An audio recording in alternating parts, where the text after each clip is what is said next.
Movie की starting में हम एक छोटी सी प्यारी सी बच्ची को देखते हैं। इस बच्ची का नाम सोफ़ी था, जो कि एक अजाइलम में रहती थी क्योंकि उसके पेरेंट्स की डेथ हो गई थी। सोफ़ी को नींद ना आने की बीमारी थी, इसीलिए वो पूरी रात जाग कर गुजारती थी और अजाइलम में घूमा करती थी क्योंकि उसे पूरी रात ही नींद नहीं आया करती थी।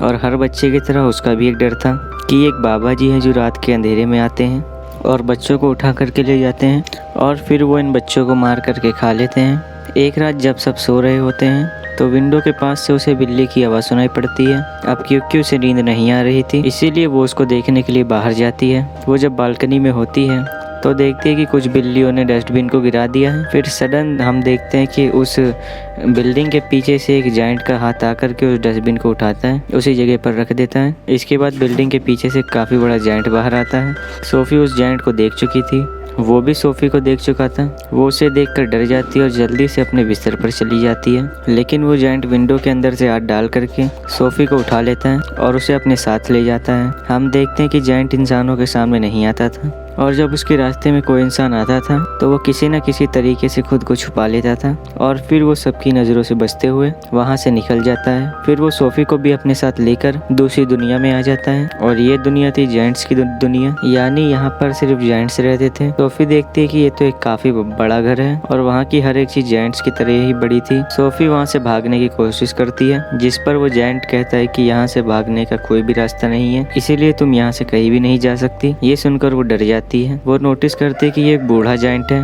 वो जायंट सोफ़ी को एक पैन पर रख देता है और वो सोफ़ी से कहता है कि मुझको बहुत भूख लग रही है, मुझे इतनी भूख लग रही है कि वो मुझसे कंट्रोल ही नहीं हो रही है। सोफ़ी समझ रही थी कि ये जायंट मुझे ही खाने वाला है। वो वहाँ पर और भी जायंट्स की हंसने की आवाज़ों को नोटिस करती है, इसीलिए वो बूढ़े जायंट से पूछती है कि यहाँ पर और भी जायंट्स हैं, जिसके ऊपर ये बूढ़ा जायंट कहता है कि जी हाँ, यहाँ पर और भी जायंट्स हैं और वो सारे जायंट्स कैनिबल हैं, यानी कि वो इंसानों को कच्चा ही खा लेते हैं क्योंकि उनको किसी भी इंसान पर तरस नहीं आता और जो भी उनके हाथ लग जाता है वो उस इंसान को निगल जाते हैं। ये सुनकर सोफ़ी और ज्यादा डर जाती है, इसीलिए वो बूढ़े जायंट से पूछती तो क्या आप भी मुझे खा लेंगे, जिसके ऊपर वो बूढ़ा जायंट कहता है कि नहीं, मैं इंसानों को नहीं खाता क्योंकि मैं एक वेजिटेरियन जायंट हूँ, ना कि कैनिबल। और ये बूढ़ा जायंट सिर्फ एक वेजिटेबल ही खाता है जो टेस्ट में बिल्कुल भी अच्छी नहीं थी, लेकिन इसके बावजूद भी वो इंसानों को खाना नहीं चाहता और इससे ये बात जाहिर होती है कि वो एक अच्छा और रहमदिल जायंट है। वो उस बूढ़े जायंट से पूछती है कि अगर आप इंसानों को नहीं खाते तो फिर आप मुझे यहाँ पर क्यों लेकर के आए हैं, जिसके ऊपर वो बूढ़ा जायंट कहता है कि क्योंकि तुमने मुझको देख लिया था तो तुम मेरे बारे में वहाँ पर किसी को बता देती, जिससे मेरी जान खतरे में पड़ सकती थी, जिससे इंसानों का हमारा पता चल जाता और हम यहाँ पर आ जाते और वो यहाँ पर आ जाते और बाकी जायंट्स को भी मार देते। और यही वजह है मुझे तुम्हें यहाँ पर लाना पड़ा और अब तुम अपनी सारी जिंदगी यहाँ पर मेरे साथ गुजारोगी। जिस पर सोफ़ी कहती है कि नहीं,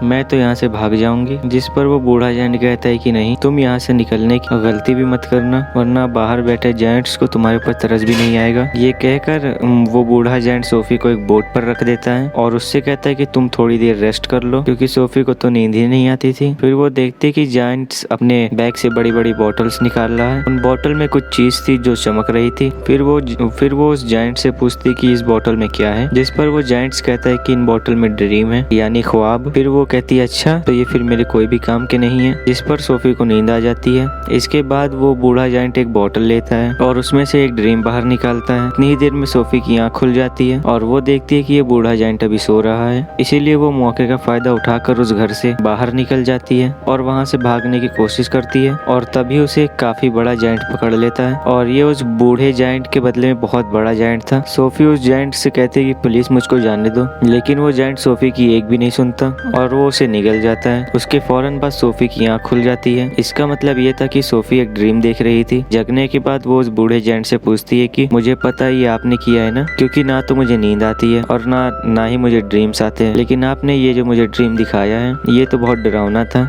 जिस पर वो जायंट कहता है कि मुझे ऐसा करना पड़ा, मैंने ऐसा इसीलिए किया है ताकि मैं तुम्हें ये बता सकूं कि बाहर तुम्हारे लिए कितना खतरा है, इसी वजह से तुम्हारे लिए बेटर होगा कि तुम यहीं पर रहो। बूढ़ा जायंट सोफ़ी को समझाता है कि यहाँ पर जो जायंट्स है ना वो मुझसे साइज में काफी बड़े हैं और मैं तो उन जायंट्स के सामने कुछ भी नहीं हूँ, क्योंकि मैं छोटा सा जायंट और बूढ़ा भी हूँ। वो लोग बातें कर ही रहे थे कि तभी वहाँ पर काफी बड़ा जायंट अंदर आ जाता है और वाकई ये उस बूढ़े जायंट के निस्बत काफी बड़ा था। वो जायंट आते उस बूढ़े जायंट से पूछता है कि बताओ तुम किससे बात कर रहे थे? बौने। यहाँ पर सारे जायंट उस बूढ़े जायंट को बौना कहते थे क्योंकि वो साइज में सबसे ही छोटा था। बूढ़ा जायंट जवाब देता है कि नहीं, मैं तो किसी से बात नहीं कर रहा। इसी दौरान सोफी भी कहीं पर छुप जाती है। इस बड़े जायंट के हाथ पर चोट लगी थी, इसीलिए वो पट्टी करवाने के लिए बूढ़े जायंट के पास आया था। क्योंकि वो जायंट कैनिबल था, इसी वजह से उसको उस घर में से इंसान की खुशबू आती है, इसीलिए वो वहाँ पर पड़ी हर चीज को देखने लगता है। तभी सोफी उस सब्जी के अंदर चली जाती है जो वो बूढ़ा जायंट खाता था, और जब वो जायंट उस सब्जी को स्मेल करता है तो उसको उसमें से इंसान की खुशबू आती है। आज से पहले ये जायंट ने कभी भी ये सब्जी नहीं खाई थी, क्योंकि आज उसको इस वेजिटेबल में से अच्छी खुशबू आ रही थी, इंसान की खुशबू आ रही थी, क्योंकि उसमें सोफी जो थी, इसीलिए वो जायंट उसे खाने लगता है। ये देखकर वो बूढ़ा जायंट कहता है कि रुको, तुम इसे नहीं खा सकते, क्या तुम भूल गए हो कि तुम वेजिटेबल्स नहीं खाते? जिस पर वो जायंट कहता है कि हाँ, मैं ये बात कैसे भूल सकता हूँ कि मैं तो सब्जियाँ खाता ही नहीं हूँ। इसीलिए वो सब्जी को फेंक देता है और सोफी की जान बच जाती है। इसके बाद वो जायंट वहाँ से चला जाता है। इसीलिए उस बूढ़े जायंट को कहीं पर जाना था और सोफी उससे पूछती कि आप कहाँ पर जा रहे हैं? जिस पर वो बूढ़ा जायंट कहता है कि मैं किसी जरूरी काम से जा रहा हूँ। वो पूछती है कि कौन सा जरूरी काम, लेकिन वो उसे कुछ भी नहीं बताता। फिर वो सोफी के काफी फोर्स करने पर उसे बता ही देता है कि मैं ड्रीम्स को पकड़ने जा रहा हूँ। फिर सोफी उसे काफी कहती है कि मुझे भी अपने साथ लेकर के चलिए, लेकिन वो उसे अपने साथ नहीं ले जाना चाहता, क्योंकि बाहर जो जायंट सो रहे थे और अगर वो जाग गए और उन्होंने सोफी को देख लिया तो बहुत बुरा होगा।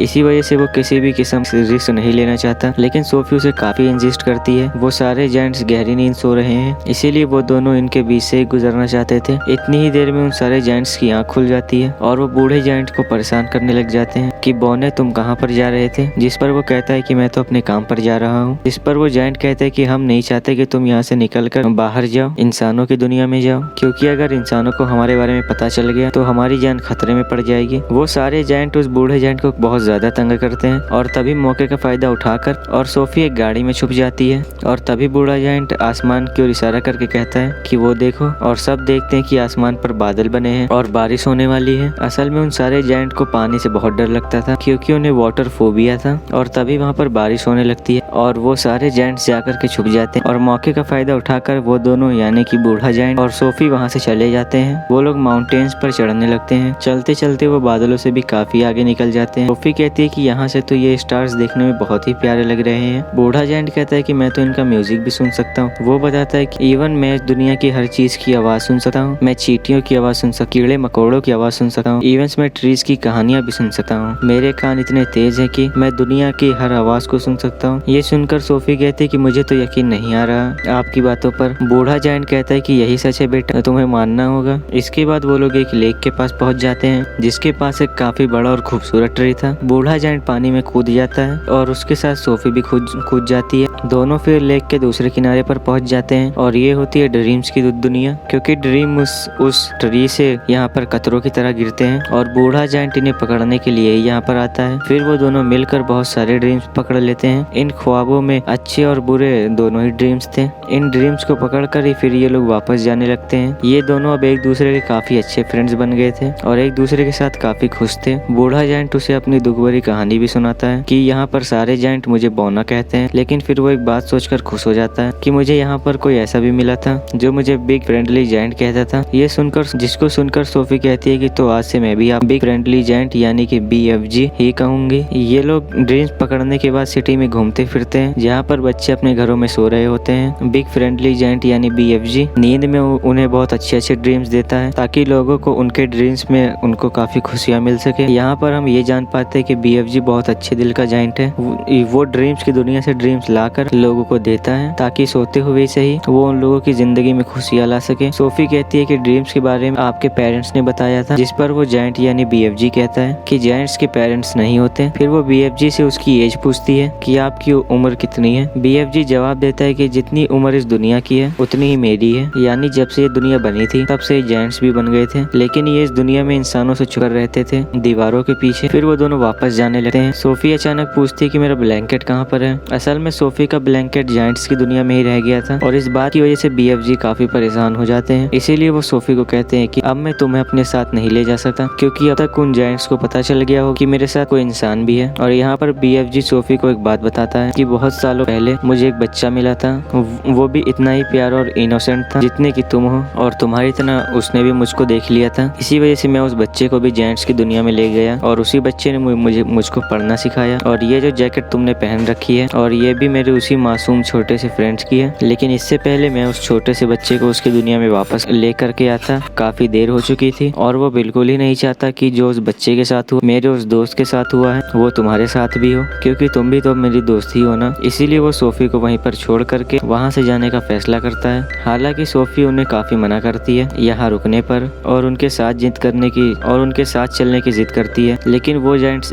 इस बार उसकी बात नहीं मानता, ना नहीं चाहती थी। इसीलिए वो बालकनी से कूद जाती है क्योंकि उसे पता था कि BFG उसे बचा लेंगे, और होता भी ऐसा है। BFG उसे बचा लेते हैं और इसीलिए ना चाहते हुए भी उन्हें सोफी की बात माननी पड़ती है। इसी वजह से वो उसे जायंट्स की दुनिया में वापस ले आता है, जहाँ पर बाकी जायंट्स पहले ही उन लोगों के लिए वेट कर रहे थे, क्योंकि सारे जायंट्स जान चुके थे कि बूढ़े जायंट के पास कोई इंसान है। इसीलिए सारे जायंट अब जानना चाहते थे कि वो इंसान कौन है, कहाँ पर है। इसीलिए वो ब्लैंकेट की खुशबू की मदद से BFG के घर को चेक करते हैं और सारे सामान की तोड़ फोड़ कर देते हैं, लेकिन BFG उस ब्लैंकेट को जला देता है जिसमें सोफी की खुशबू थी। सारे जायंट्स को अपने घर से जाने के लिए बोलता है। सोफी वहाँ दीवार पर लगी एक पिक्चर को देखती है जो कि प्रिंसेस की पिक्चर थी। उस पिक्चर को देख करके सोफिया को एक आइडिया आता है और वो BFG को कहती है प्रिंसेस के लिए एक ड्रीम बनाए और उस ड्रीम में आप ये बताना कि जायंट्स की एक दुनिया पाई जाती है जिस दुनिया में वो सारे जायंट्स इतने खतरनाक हैं कि बच्चों को मार करके खा लेते हैं, और इसी ड्रीम में आप हम दोनों को भी शामिल कर लेना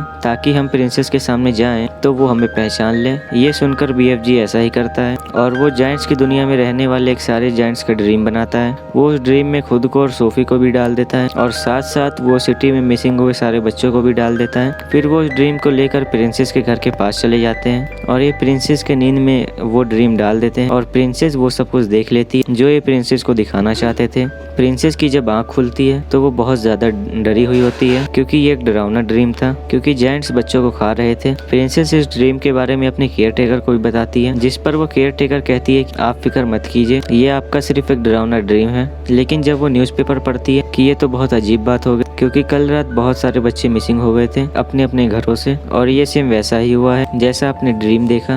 तभी प्रिंसेस कहती है और पर्दे हटाते ही विंडो पर सोफी खड़ी होती है। असल में ये चीज भी उन्होंने ड्रीम में डाल दी थी और उसमें BFG को भी डाल दिया था। सोफी उन्हें BFG के बारे में बताती और साथ साथ वो प्रिंसेस से प्रॉमिस भी लेती है कि आप मुझसे वादा करें कि आप BFG को कोई नुकसान नहीं पहुंचाएंगे। तब BFG प्रिंसेस के सामने आते हैं और तमीज से उनके सामने झुक जाते हैं और तब प्रिंसेस भी अपने प्रॉमिस को पूरा करती है। अच्छा, यहाँ पर जायंट्स की ना एक फनी बात भी थी, क्योंकि वो किसी भी वर्ड्स को ठीक से नहीं बोलते थे, इसीलिए वो महारानी को मरजानी कहते थे। BFG इंसान को इंसान कहता था और ऐसे उल्टे सीधे लफ्ज बोलते थे, जिसके बाद प्रिंसेस उनका अच्छे से वेलकम करती है और उन्हें काफी अच्छी दावत देती है। फिर ये लोग सारी बात प्रिंसेस को बता देते हैं कि जायंट्स की दुनिया में 9 बड़े बड़े जायंट्स ऐसे हैं जो कि इंसानों और बच्चों को पकड़ करके खा लेते हैं। इसीलिए प्रिंसेस उनकी हेल्प करने के लिए तैयार हो जाती है और अपनी एक पूरी आर्मी तैयार कर लेती है, जो कि BFG की मदद से अपने हेलीकॉप्टर पर बैठकर जायंट्स की दुनिया के लिए निकल जाते हैं। इन्होंने यहाँ पर एक प्रॉपर प्लान बनाया हुआ होता है, इसीलिए वो प्लान के मुताबिक एक जगह पर रुक जाते हैं, क्योंकि ये पूरी तैयारी के साथ उन पर अटैक करने के लिए आए थे। कि प्लान ये था कि BFG एक ड्रीम बनाएंगे और उस ड्रीम में ये जायंट्स के लिए शर्मिंदगी बछतावा डालेंगे उनके बुरे कामों के लिए जो उन्होंने किया था, और BFG एक ऐसा ड्रीम बना भी लेता है। लेकिन जैसे ही BFG उस ड्रीम को उन जायंट्स में डालने के लिए जाते हैं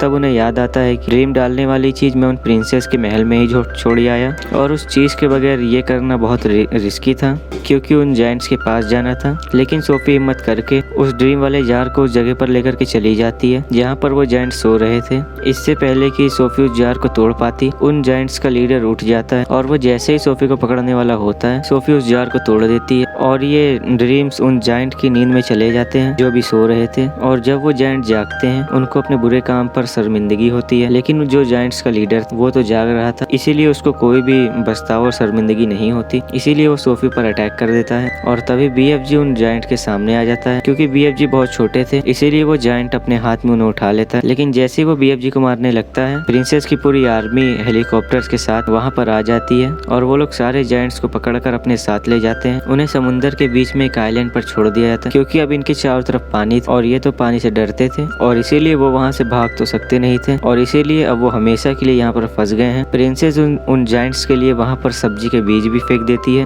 ताकि वो जायंट्स इन बीजों की मदद से वहाँ पर सब्जियां उगाएं और सारी जिंदगी ये लोग वही सब्जी ही खाएं, क्योंकि उन जायंट्स को ये सब्जी पसंद नहीं थी। लेकिन अब ना चाहते हुए भी उनको ये सब्जी खानी पड़नी और पूरी जिंदगी रहकर इसी आइलैंड पर वो सब्जी खानी ही थी। इसके बाद हम सोफी को देखते हैं जो कि अब अजाइलम में नहीं रहती, जो कि अब प्रिंसेस के महल में रहती है और यहाँ पर सोफी बहुत खुश होती है और वो जब चाहे BFG से बात भी कर सकती है क्योंकि BFG ने बताया, क्योंकि वो इस दुनिया की सारी आवाजें सुन सकते हैं। दूसरी तरफ BFG जो कि इस जायंट की दुनिया में अकेले रह गए, उन्होंने जायंट्स की दुनिया में इस सब्जी के अलावा और भी सब्जियां, बहुत सारी वेजिटेबल्स उगा ली हैं और वो भी अपनी लाइफ में बहुत खुश। सोफी हर सुबह जाकर विंडो पर आती है और BFG को गुड मॉर्निंग कहती है, जिसे BFG सुन लेते और उसका जवाब देते और ये प्यारी सी मूवी यहीं पर एंड हो जाती है। गाइस, अगर आपको हमारी वीडियो अच्छी लगी तो वीडियो लाइक कीजिए, चैनल को सब्सक्राइब कीजिए और बेल आइकन को दबाना ना भूलें। और अगर आपको अपने मनपसंद टॉपिक के ऊपर वीडियो बनवाना है तो आप कमेंट भी कर सकते हैं। तब तक के लिए गुड बाय।